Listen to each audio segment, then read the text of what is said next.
नमस्कार दोस्तों, आज हम जानेंगे श्रीमद् भागवत पुराण के द्वितीय अध्याय। श्री व्यास जी कहते हैं, शौनक आदि ब्रह्मादि ऋषियों के ये प्रश्न सुनकर रोमहर्ष के पुत्र उग्रश्रवा को बड़ा ही आनंद हुआ। उन्होंने ऋषियों के इस मंगलमय प्रश्न का अभिनंदन करके कहना प्रारंभ किया।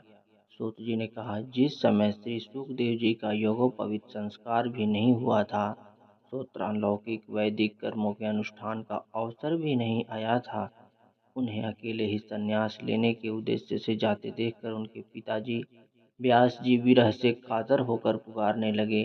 बेटा बेटा उस समय तन्मय होने के कारण श्री सुखदेव जी की ओर से वृक्षों ने उत्तर दिया, ऐसे सबके हृदय में विराजमान श्री सुखदेव मुनि को नमस्कार करता हूँ। यह श्रीमद् भागवत अत्यंत गोपनीय रहस्यमय पुराण है। यह भागवत स्वरूप का अनुभव कराने वाला और समस्त वेदों का सार है। संसार में फंसे हुए जो लोग इस घोर अज्ञान अंधकार से पार जाना चाहते हैं, उनके लिए आध्यात्मिक तत्वों को प्रकाशित करने वाला यह एक अद्वितीय दीपक है। वास्तव में उन्हीं पर करुणा करके बड़े बड़े मुनियों के आचार्य श्री सुखदेव जी ने इसका वर्णन किया है। मैं उनकी शरण ग्रहण करता हूँ। मनुष्यों में सर्वश्रेष्ठ भगवान के अवतार नर नारायण ऋषियों को, सरस्वती देवी को और श्री व्यास देव जी को नमस्कार करके सब संसार और अंतःकरण के समस्त विकारों पर विजय प्राप्त करने वाले इस श्रीमद् भागवत पुराण का पाठ करना चाहिए। ऋषियों, आपने संपूर्ण विश्व के कल्याण के लिए यह बहुत सुंदर प्रश्न किया है, क्योंकि यह प्रश्न श्री कृष्ण के संबंध में है और इससे भली भांति आत्मशुद्धि हो जाती है। मनुष्यों के लिए सर्वश्रेष्ठ धर्म वही है जिसमें भगवान श्री कृष्ण में भक्ति हो, भक्ति भी ऐसी जिसमें किसी प्रकार की कामना न हो और जो नित्य निरंतर बनी रहे। ऐसी भक्ति से हृदय आनंद स्वरूप परमात्मा की उपलब्धि करके कृत्य हो जाता है। भगवान श्री कृष्ण में भक्ति होते ही, अनन्य प्रेम में उनमें चित्त जोड़ते ही निष्काम ज्ञान और वैराग्य का आविर्भाव हो जाता है। धर्म का ठीक ठीक अनुष्ठान करने पर भी यदि मनुष्य के हृदय में भगवान की लीला कथाओं के प्रति अनुराग का उदय न हो, तो वह निराश्रम ही श्रम है। फल धर्म का फल है मोक्ष। उसकी सार्थकता अर्थ प्राप्ति में नहीं है। अर्थ केवल धर्म के लिए है। भोग विलास उसका फल नहीं माना जाता। भोग विलास का फल इंद्रियों को तृप्त करना नहीं है, उसका प्रयोजन है केवल जीवन निर्वाह। जीवन का फल भी तत्व जिज्ञासा है। बहुत कर्म करके स्वर्ग आदि प्राप्त करना उसका फल नहीं है। तत्ववेता लोग आता और ज्ञेय के भेद से रहित अखंड अद्वितीय सच्चिदानंद स्वरूप ज्ञान को ही तत्व कहते हैं। उसी को कोई ब्रह्मा, कोई परमात्मा और कोई भगवान के नाम से पुकारते हैं। श्रद्धालु मुनिजन भागवत श्रवण से प्राप्त ज्ञान वैराग्य युक्त भक्ति से अपने हृदय में उस परम तत्व स्वरूप परमात्मा का अनुभव करते हैं।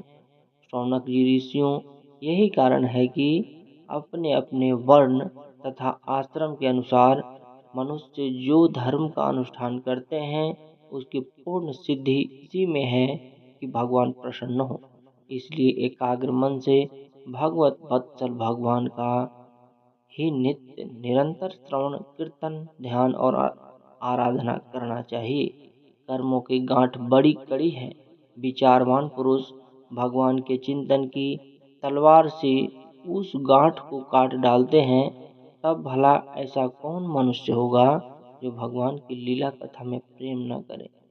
शौनक आदि ऋषियों, पवित्र तीर्थों का सेवन करने से महत सेवा, तदंतर श्रवण की इच्छा, फिर श्रद्धा, तत्पश्चात भगवत कथा में रुचि होती है।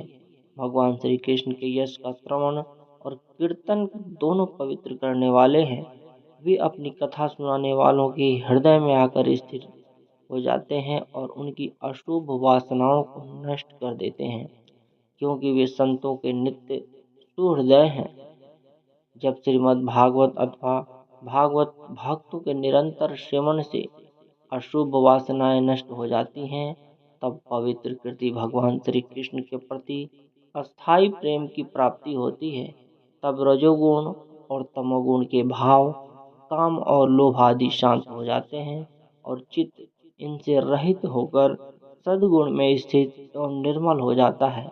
इस प्रकार भगवान की प्रेममयी भक्ति से जब संसार की समस्त आसक्तियां मिट जाती है, हृदय आनंद से भर जाता है, तब भगवान के तत्व का अनुभव अपने आप हो जाता है।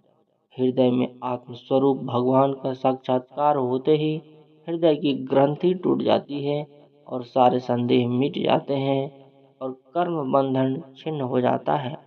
इसी से बुद्धिमान लोग नित्य निरंतर बड़े आनंद से भगवान श्री कृष्ण के प्रति प्रेम भक्ति करते हैं, जिससे आत्म प्रसाद की प्राप्ति होती है। प्रकृति के 3 गुण हैं, सत्व, रज और तम। इनको स्वीकार करके इस संसार की स्थिति, उत्पत्ति और प्रलय के लिए एक अद्वितीय परमात्मा ही विष्णु, ब्रह्मा और रुद्र, ये 3 नाम ग्रहण करते हैं। फिर भी मनुष्यों का परम कल्याण तो सत्व गुण स्वीकार करने वाले श्री हरि से ही होता है। जैसे पृथ्वी के विकार लकड़ी की अपेक्षा धुआं श्रेष्ठ है और उससे ही श्रेष्ठ है अग्नि, क्योंकि वेदोक्त यज्ञ यागादि के द्वारा अग्नि सद्गति देने वाला है। वैसे ही तमोगुण से रजोगुण श्रेष्ठ है और रजोगुण से भी सत्वगुण श्रेष्ठ है, क्योंकि वह भगवान का दर्शन करने वाला है। प्राचीन युग में महात्मा लोग अपने कल्याण के लिए विशुद्ध सत्वमय भगवान विष्णु की ही आराधना किया करते थे। अब अब भी जो लोग उनका अनुसरण करते हैं, वे उन्हीं के समान कल्याण भाजन होते हैं। जो लोग इस संसार सागर से पार जाना चाहते हैं, वे यद्यपि किसी की निंदा तो नहीं करते, न किसी में दोष ही देखते हैं, फिर भी घोर रूप वाले तमोगुणी, रजोगुणी, भैरवादी भूतपतियों की उपासना न करके सत्वगुणी विष्णु भगवान और उनके अंश कला स्वरूपों का ही भजन करते हैं। परंतु जिसका स्वभाव रजोगुणी अथवा तमोगुणी है, वे धन, ऐश्वर्य और संतान की कामना से भूत, पितर और प्रजापतियों की उपासना करते हैं, क्योंकि इन लोगों का स्वभाव उन से मिलता जुलता होता है। वेदों का तात्पर्य श्री कृष्ण में ही है, यज्ञों के उद्देश्य श्री कृष्ण ही हैं, योग कृष्ण के लिए ही किए जाते हैं और समस्त कर्मों की परिसमाप्ति भी श्री कृष्ण में ही है। ज्ञान से ब्रह्म स्वरूप श्री कृष्ण की ही प्राप्ति होती है। तपस्या श्री कृष्ण की प्रसन्नता के लिए ही की जाती है। श्री कृष्ण के लिए ही धर्मों का अनुष्ठान होता है और सब गलतियां श्री कृष्ण में ही समा जाती हैं। यद्यपि भगवान श्री कृष्ण प्रकृति और उनके गुणों से अतीत हैं, फिर भी अपनी गुणमयी माया से जो प्रपंच की दृष्टि से हैं और तत्व की दृष्टि से नहीं हैं, उन्हें ही सर्ग के आदि में इस संसार की रचना की थी। ये सत्व, रज और तम तीनों गुण उसी माया के विलास हैं। इनके भीतर रहकर भगवान इनसे युक्त सरीखे मालूम पड़ते हैं। वास्तव में तो वे परिपूर्ण विज्ञानानंद घन है। अग्नि तो वस्तुतः एक ही है, परंतु जब वह अनेक प्रकार की लकड़ियों में प्रकट होती है, तब अनेक सी मालूम पड़ती है। वैसे ही सबके आत्मस्वरूप भगवान तो एक ही है, परंतु प्राणियों की अनेकता से अनेक जैसे जान पड़ते हैं।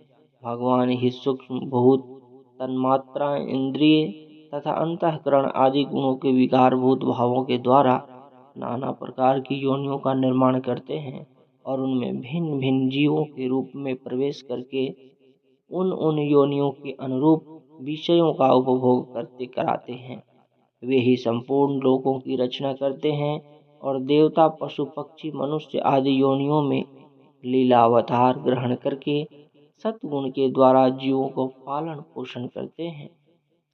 इति श्रीमद्भागवते महापुराणे परमहंसया संहितायां प्रथमस्कन्धे नैमिषोपाख्याने द्वितीयोऽध्यायः।